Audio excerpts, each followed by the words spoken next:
मुद्दा कश्मीर फाइल पर आज जबरदस्त चर्चा हो रही है। जबरदस्त चर्चा होनी भी चाहिए। आखिर हम सभी जानना चाहते हैं कि 30 साल पहले हुआ क्या था। आखिर वो कश्मीरी पंडित जो इतने समृद्ध थे, जिनकी शासन में, प्रशासन में, व्यवस्था में और व्यवसाय में पूरी भागीदारी थी। बताया जाता है कि 20वीं शताब्दी में कश्मीरी पंडित 10 लाख की आबादी के साथ रहा करते थे। लेकिन ऐसा क्या हुआ कि घटते घटते आज कश्मीर में 0.1% हिंदू रह गए। इन्हीं सब तथ्यों के बारे में जानकारी लेंगे और पूरी बात विस्तार से आपको बताएंगे कि आखिर हुआ क्या था कश्मीर में, जो 1947 में नहीं हुआ। जब भारत आजाद हुआ तो पूरे भारत में कत्लेआम हुआ था। हिंदू और मुस्लिम को लेकर लड़ाइयां हुई थी, किसी से छुपी नहीं ये बात, लेकिन कश्मीर शांत रहा। फिर वो आबादी जो इतने घनघोर भयानक तबाही में भी शानदार तरीके से साथ में रही, हिंदू और मुस्लिम की आबादी, आखिर 1990 में क्या हुआ।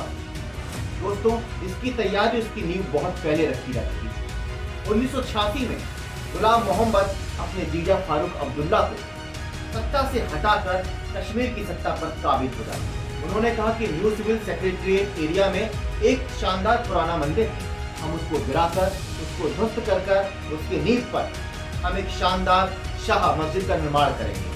और उसके बाद ये कहते ही सारे कट्टरपंथी उनके साथ हो गए और उन्होंने मुस्लिम आबादियों को भी अपनी तरफ आकर्षित कर लिया।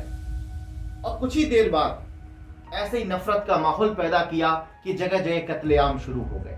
उन्होंने हिंदुओं को अपना शिकार बनाना शुरू कर दिया।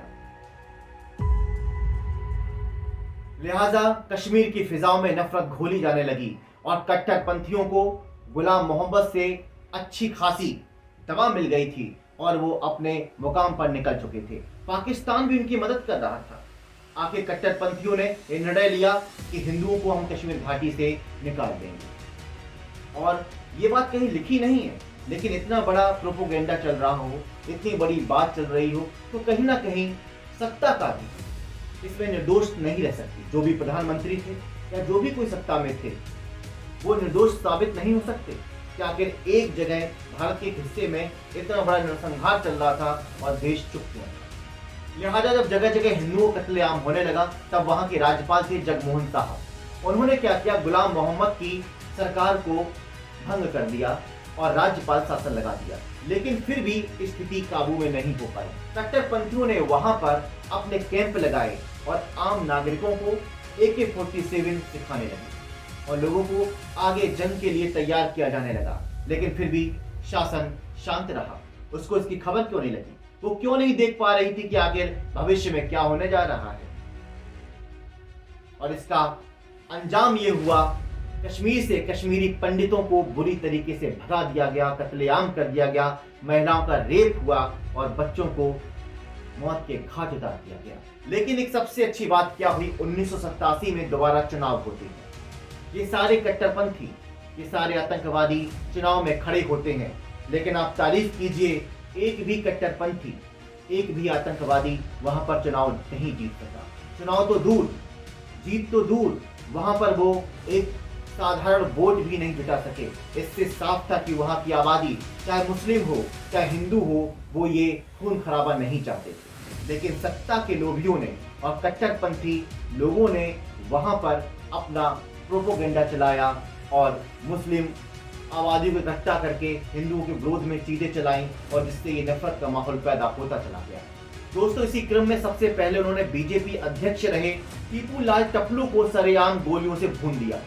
सबसे पहले आम आदमियों में इसकी दहशत शुरू हो गई। लोगों ने कहा, जब इतना बड़ा नेता इतनी सुरक्षा के बीच में मारा जा सकता है तो हमारा अंजाम क्या ही होगा। हजारों लोग कश्मीर छोड़कर जाने लगे। और इतना ही नहीं, वहां के पेपर, वहां के अखबार और वहां की मस्जिदों से ऐलान होने लगा कि हिंदुओं कश्मीर छोड़ दो, नहीं तो तुम्हारा बहुत बुरा अंजाम होगा। अपनी कश्मीरी लैंग्वेज में कई कई तरह के नारे लगाए जाने लगे, जिसने कश्मीरी पंडितों के मन में, दिल में एक खौफ पैदा कर दिया। और 19 जनवरी 1990 को सबसे ज्यादा कश्मीर में कत्लेआम हुआ। बताया जाता है कि वहां पर हजारों की संख्या में, एक बड़ी संख्या में नरसंहार हुआ, महिलाओं का बलात्कार हुआ और इसके बाद भी शासन, प्रशासन चुप रहे।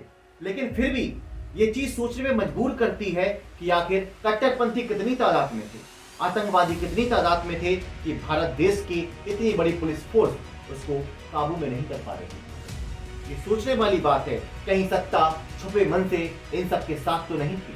दोस्तों, आगे के नए विश्लेषण के साथ हम फिर से हाजिर होंगे अपने इसी चैनल पर और आपके सामने सच्चे तथ्य प्रस्तुत करेंगे। तब तक के लिए नमस्कार।